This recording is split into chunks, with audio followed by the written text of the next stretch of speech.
priorities for the drawdown? So let me say this as plainly as I can. By August 31st, 2010, our combat mission in Iraq will end. As we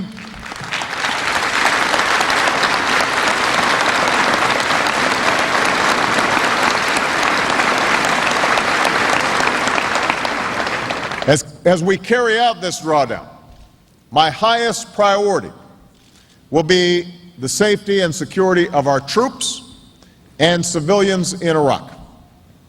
So we will proceed carefully, and I will consult closely with my military commanders on the ground and with the Iraqi government. There will surely be difficult periods and tactical adjustments, but our enemy should be left with no doubt. This plan gives our military the forces and flexibility they need to support our Iraqi partners and to succeed. After we remove our combat brigades, our mission will change from combat to supporting the Iraqi government and its security forces as they take the absolute lead in securing their country. As I have long said, we will retain a transitional force to carry out three distinct functions: training, equipping, and advising Iraqi security forces as long as they remain non-sectarian, conducting targeted counterterrorism missions, and protecting our ongoing civilian and military efforts within Iraq. Initially, this force will likely be made up of 35,000 to 50,000 U.S. troops. Through this period of transition, we will carry out further redeployments. And under the status of forces agreement with the Iraqi government, I intend to remove all U.S. troops from Iraq by the end of 2011. Washington Journal continues. Representative Edwards, what was your initial response to the president's speech yesterday? Well, initially, I mean, I'm glad that he's finally coming up with a plan and a strategy for getting out of Iraq, for bringing most of the troops home, but disappointed in some ways about the level of the residual troops that will be left in Iraq, and I'm hearing more about what the plan is for those forces. Majority Leader Reid and New York Senator Schumer have commented, as well as others, about the numbers. Speaker Pelosi has also talked about the numbers of 50,000 versus maybe 35,000 being left in there. What is the significance of the troop numbers? Well, the significance is in what the troops will be doing, because there is some indication that there will still be counterinsurgency forces, aides and advisors, and I'd like to see where where those folks are positioned. We also have not talked about the estimated 30,000 contractors who are private security firms that still remain in Iraq, and so the combination of potentially 50,000 plus 30,000 private security firms is a fairly substantial residual in Iraq. Where would you like to see the number set?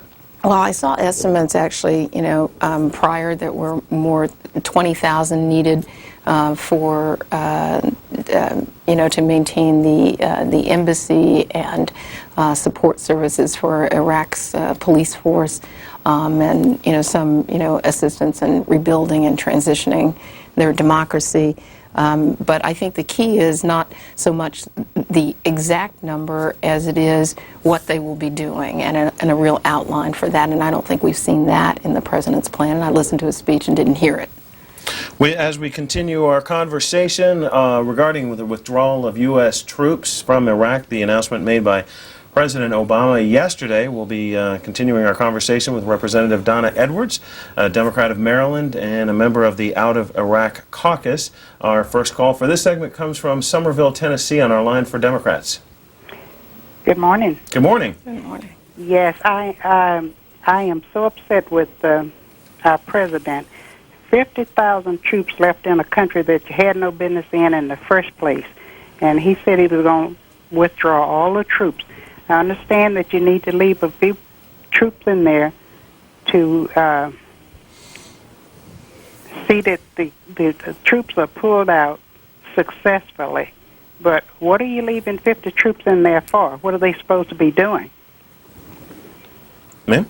Well, I think, I think that's a really good question to ask, and that's why it's important to know exactly what they're doing. And so it may be that once the president decides we need security forces to help train Iraqi police, and we need folks on the ground to advise, and we need troops there to make sure that we're protecting our installation, our military embassy, then it may be that number is actually not 50,000. And so we're not really, I think the question that is out there is, what will they be doing?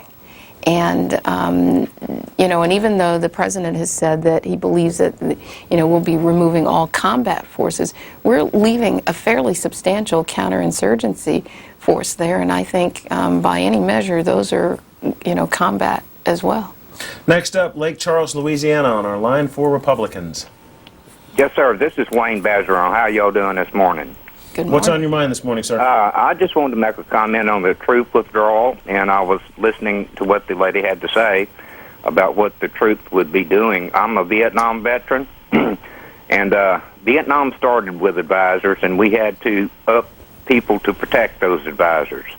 When they pulled out of Vietnam, the last moment that helicopter took off that building, there wasn't any Americans left over there. The reason being is you leave 50,000 people over there in Iraq. I can tell you what they're going to be doing. They're going to be dying, because these people are going to come through there, and they're not going to have any mercy for anybody that's got the flag on. If you're going to pull them out, you got to pull them out. If you're going to fight, you need to fight. Sorry, sir. I thought you were finished with that thought. Go Well, ahead. let me just say, first of all, to our caller who's given us his service and sacrifice. I grew up in a military family at the time during Vietnam. Both my father and my brother served, and I think I really do have a sense that for the protection of our forces who remain, it seems to me that either you have a huge force there, or you pull out. And so I share the caller's recollection of what happened in Vietnam, and I think it's an important and instructive lesson for us. And that's why the critical need to understand from the president and from Secretary Gates and the commanders on the ground exactly what the function will be of those troops is really important. And it's important for us in Congress too, because that's still a cost that the American taxpayer has to bear, and it's still a point of service and sacrifice for our troops. Boulder, Colorado, you're on the Washington Journal with Representative Donna Edwards.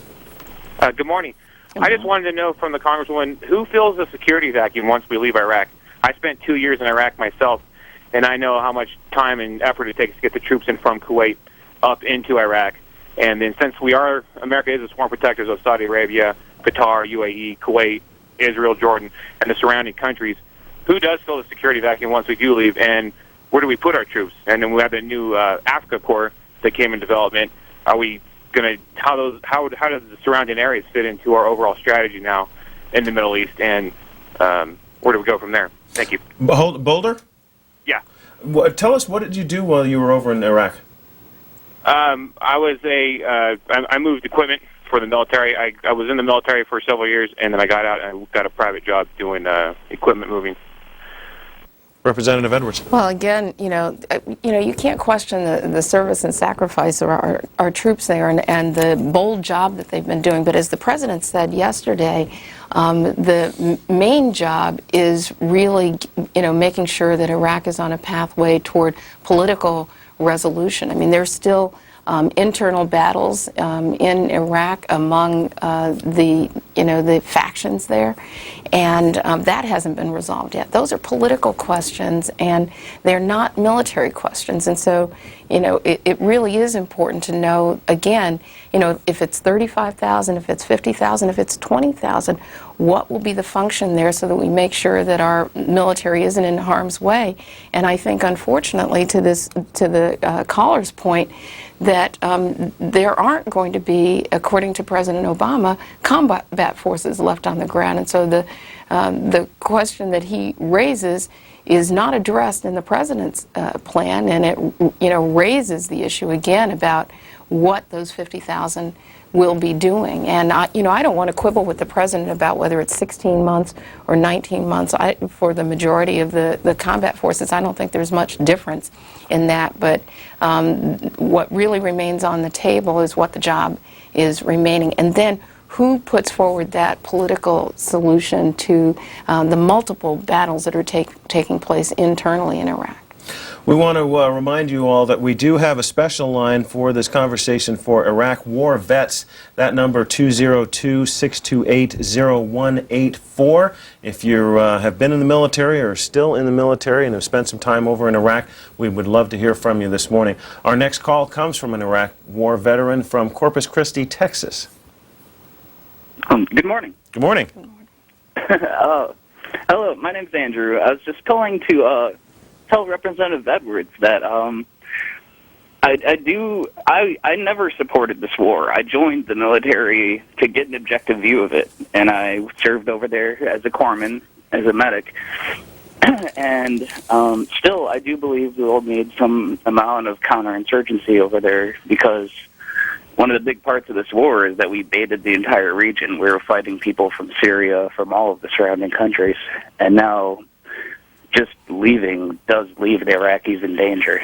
And if we just ditch them, then they have a whole generation of Iraqis will have a reason to really attack us. It'd be a whole country of people that were invaded for no reason, that were just ditched with enemies from the surrounding countries still in their country. Corpus Christi, did you have much contact with Iraqi civilians while you were there? I was in a hospital, but yes, we had a good chunk of our patients were Iraqi civilians. And how did they feel about your being there? It would matter who, but because we had insurgents and we had plenty of other civilians, but most of them we were helping, so they were very grateful, especially for the medical care. Ma'am? Andrew, my brother was actually a medic in the Air Force, and I know that sometimes that can actually be one of the toughest jobs. I mean, you see some really, challenging work there. So again, thanks for your service. When you look at what has to be left on the ground, I think the real question in Iraq is, again, what the job is and what the goal is. And I think that many more of the questions that have to be resolved in Iraq are really political ones in nature, and it's not clear in terms of counterinsurgency. I mean, a lot of the insurgency, frankly, really stepped up because of the American presence on the ground, and so one wonders that if you still leave some presence there, whether it engenders more of that insurgency. I mean, we still have issues to deal with. I mean, Pakistan is, a growing problem that, really has increased because of our role in Iraq. And, I wonder, are we trading off 14 battalions in Iraq for significant increases in Afghanistan? I mean, these are still remaining questions that the president really has to answer. During his speech, the president talks about the achievements of the military. Let's take a look. As a nation, we've had our share of debates about the war in Iraq. It has at times divided us as a people. To this very day, there are some Americans who want to stay in Iraq longer and some who want to leave faster. But there should be no disagreement on what the men and women of our military have achieved. And so I want to be very clear. We sent our troops to Iraq to do away with Saddam Hussein's regime, and you got the job done. We kept our troops in Iraq to help establish a sovereign government, and you got the job done. And we will leave the Iraqi people with a hard-earned opportunity to live a better life. That is your achievement. That is the prospect that you have made possible. Representative Edwards. Well, you can't say enough about the service and sacrifice of our armed services, and not just them, but also their families. Having grown up in my military family, my father away for, sometimes a couple of years at a time, it's really a burden. And I think the president yesterday really spoke to their service and their sacrifice and their willingness to do it. And my quarrel about the war has actually never been about the troops and never been about our obligation, because I think we have a special obligation to service members and their families. And we haven't always gotten that obligation right. We didn't get it right in Vietnam, and sometimes we fail to get it right with respect to Iraq and Afghanistan. But it also means that as leaders, we have to be on special guard when we're asking people to serve and to sacrifice. Tell me about the Out of Iraq Caucus. What is it, and what is it that you all are trying to do? Well, I recently joined the Out of Iraq Caucus because I just came into the Congress. It came into existence, on the heels of the Iraq War starting some 6 years ago, and to try to, push the United States and our president to think differently about our engagement in Iraq, to pull the troops out of Iraq. I think there are many members of the Out of Iraq Caucus who want all troops out now. Today the president has offered up a plan where he's saying we've got 142,000 troops there. We're going to draw down to 50,000, and then bring those out. And for some of us, the question is what you leave on the ground after you've taken out the bulk of the 142,000. And I don't think he's fully answered that yet. And I think many of us in the Out of Iraq Caucus want to see that, so that we know it's not just a date certain in 2011, but the question of what those forces will be doing, those advisors will be doing on the ground. Have you had a chance to go to Iraq yet? I have not had a chance to go to Iraq. I hope to go in the spring. I only just joined the Congress in June. Some number of my colleagues, obviously, even new members, have had a chance to go.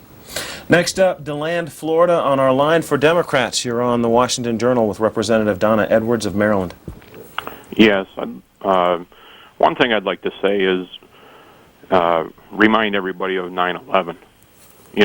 Everybody seems to forget that they attacked us on our homeland, and everybody's against Bush for going over there. But I believe he took the war to them, which made our homeland safe, and nobody gives him any credit for that.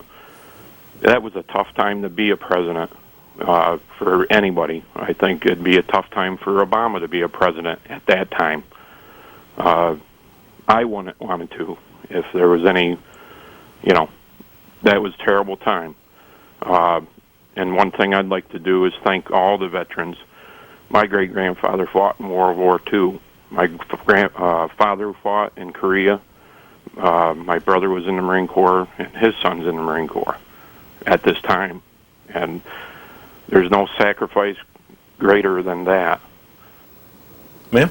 Yeah, I think we have to remember where the battle coming out of 9/11 is, and it was in Afghanistan. It was with al-Qaeda operating out of Afghanistan, and it wasn't Iraq. And I think that's an important reminder, because to me the war in Iraq was a war of choice, and it was a bad choice and a wrong choice. And at a time when we really had an opportunity to build to go after al-Qaeda in Afghanistan and really build and support that democracy. And what has happened is we took our eyes off of that ball. I think the President Obama is trying to refocus on Afghanistan, to rebuild the kind of democratic institutions, move Afghanistan, even slowly into the 21st century. And we took our eyes off of that by going into Iraq. And so we can't argue that we're in Iraq to fight a battle that came out of an attack on 9/11. There was no connection.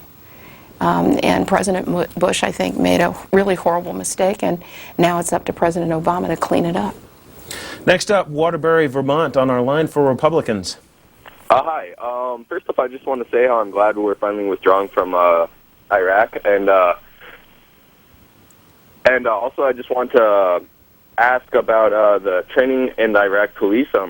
obviously that seems to be one of the biggest operations left, but seems more of a, instead of political instability, of more of a religious instability. So I'm wondering how the training between the police for the Shiites and the Sunnis are going. Obviously, since the Sunnis have a 65% increase, so it wouldn't be the best to give them all the firepower. I'm kind of, yeah. Yeah, I think that, you know, the bigger question that remains, as the caller points out, are the political questions in Iraq. The political questions of how you deal with these dynamics between the, you know, between Sunni and Shia, what's happening in Kirkuk and with the Kurds, and those questions really haven't been resolved. Now, I think it is true that, you know, there is, you know, slow progress in training of an Iraqi police force that is not a military force, but it's been somewhat slow progress. In some cases, you know, some instances successful, in other instances not. And so the forces that remain in Iraq, U.S. forces that remain in Iraq, have quite a job to do in that training to get Iraq into a position where it can police itself and its streets and make them safe. But, you know, still, you know, trying to resolve these, you know, long-held both religious and ethnic differences, I think pose the major challenge, and we don't have any answers to that yet. San Antonio, Texas, on our line for veterans this morning. Go ahead. Good morning. I had several comments. One, I think it's a good idea that we are pulling out of Iraq, but I don't think giving out specific date of when we are. I mean, I was there from December 05 to almost, well, practically December 06. And, you know, when we were there, or on our way there or back or whatever, we were, you know, given specific security details to not give out information of where we're going, you know, stuff like that. So,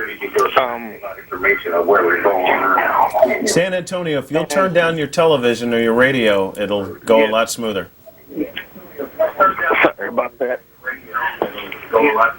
And I have another comment, you know, to other people that don't understand. You can't put a price tag on human life.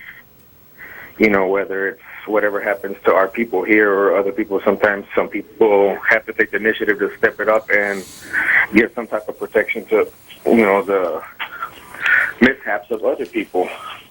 You know, unless you've been there or you had a relative that served, you just won't understand the sacrifices everyone has to make and what veterans have to deal with after experiencing something like that. Representative Edwards? Well, to San Antonio, again, thank you so much for your service and your sacrifice. And I do think that we still have an awful lot to do with respect to our treatment of our veterans, both returning Iraq and Afghanistan veterans, but all of our veterans and their families, in terms of what we provide in medical assistance, in psychological assistance, and getting to work and getting back to work and transitioning from the military. And so that job is not over. I've actually been, you know, disappointed, even in our last stimulus bill in the Congress, that we could have done some more for veterans that we didn't do. And so I'm looking forward to working with my colleagues on those issues. And I think the caller's right. You can't put a price tag on life, and the families who've sacrificed, the young men and women from the 4th Congressional District in Maryland, young woman, West Point graduate, just out of West Point, serving in Iraq, who died, who went to Oxon Hill High School in Maryland. These sacrifices can never be measured and can never be fully paid for. What we do know as an American taxpayer, though, is it was spent, $700 billion in Iraq. It's a huge price tag, and I want it to be worth it for all of those who served and sacrificed. And that means both doing what we need to do when our veterans, our service members return, but it also means finishing the job and having it defined responsibly in Iraq, and that is a political solution. It never was a military solution, and it's not one now. Your thoughts quickly about the President making the announcement at a Marine Corps base in North Carolina? Well, it's very interesting because, of course, it harkens back to the time of the announcement that President Bush made in North Carolina at Camp Lejeune, just as we were going into Iraq. So I think there's a lot of symbolism there. And the president, as commander-in-chief, I think speaking directly to the Marines at Camp Lejeune was really incredibly important because there are many who are stationed in and out of, deployed from Camp Lejeune, who are headed now to Afghanistan, and others who serve in Iraq. And so it isn't just the symbolism of it, but it's the reality for those service members and their families. Next call comes from Michigan. Good morning, and I think you may have just touched down upon the subject of my question with what you were just saying there, Donna. Jobs for all of our veterans that do return home with the current state of our economy and the lack of jobs and more going away each and every day. It just seems like we're going to have a lot of complicated frustrations with our returning vets. And I think that's my main question. What has been talked about as far as where are we going to put all of these people? Well, I think we have a really tough economy right now for all of us, and that is particularly true for, say, combat troops returning to the United States and transitioning into the civilian sector and making sure that there are opportunities available, making sure that there are education promises that have been made to our troops that we actually fulfill. That that our service members are encouraged to go on to higher education, and then we meet that obligation, and then transitioning into jobs that we're creating for the 21st century. I mean, my experience in the military with my father and our friends was that these are folks who bring incredible skills into a workplace, and commitment and dedication, and they understand what it's like to get up in the morning and do a job until it's finished, and so they are in some ways the most perfect employees, and we need to make sure that we have opportunities available for them. Our last call for Representative Donna Edwards comes from Stone Mountain, Georgia, on our line for independence. Yes, thank you. I've called a lot and I've never gotten in. I just wanted to say that I was against the war from the beginning, and I think it was arrogant that we went in there. We were lied into the war, and then we built this tremendous embassy and spent millions of dollars on it. That was so arrogant. Iraq was basically growing more secular when we went in there. Women could drive and vote. They didn't have to wear chadors or anything like that. And for the vets, I think it's a shame the way they've been treated. We were paying these, hired contractors hired killers, really, so much money, thousands of dollars more than our own vets were getting. And I think that's a dang shame, and they should be treated a lot better when they get home. Give them money, for heaven's sakes. And as far as Islam being an enemy, I hate hearing that over and over, that Islam is an enemy. It is not. We invaded them for no reason, really, and it was Christians, basically, if you want to say Bush and those guys were Christians, armchair warriors that attacked Iraq and lied us into it. Well, Stone Mountain, I really appreciate your perspective. I mean, I think it is true. I mean, there are serious questions about, and not even questions anymore. I mean, we know about how we got into the war. We know that it was wrong. We know that most Americans want us out of Iraq. The president has come up with a plan. It's not a perfect one to do that. We still have some serious questions about what will be left and what our real commitment will be over the long term to Iraq. But one of the things that you raised, caller, is on this question of the political solution, and part of that political solution, I believe, has to fully integrate women into the governance and the civil governance structure of Iraq. And I think that we fell down on that, frankly, coming out of the first sort of constitutional development in Iraq. And I'd like to see some focus on that, as well as demands in Iraq around women's political involvement to the solutions moving forward.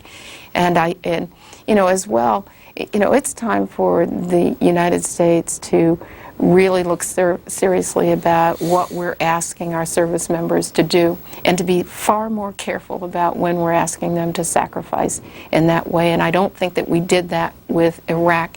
And I want to be one of those leaders in the Congress who's able to stand up and raise a question if ever our troops are asked to sacrifice in that way again, to make sure it's the right mission, that it's the right strategy, and that we, have a plan for a finish. You want to find out more about Representative Edwards, you can go to her website, donnaedwards.house.gov. Thank you very much for being on the program. Thank you, Rob. We're going to take a short break, and when we come back, author and syndicated columnist Michelle Malkin.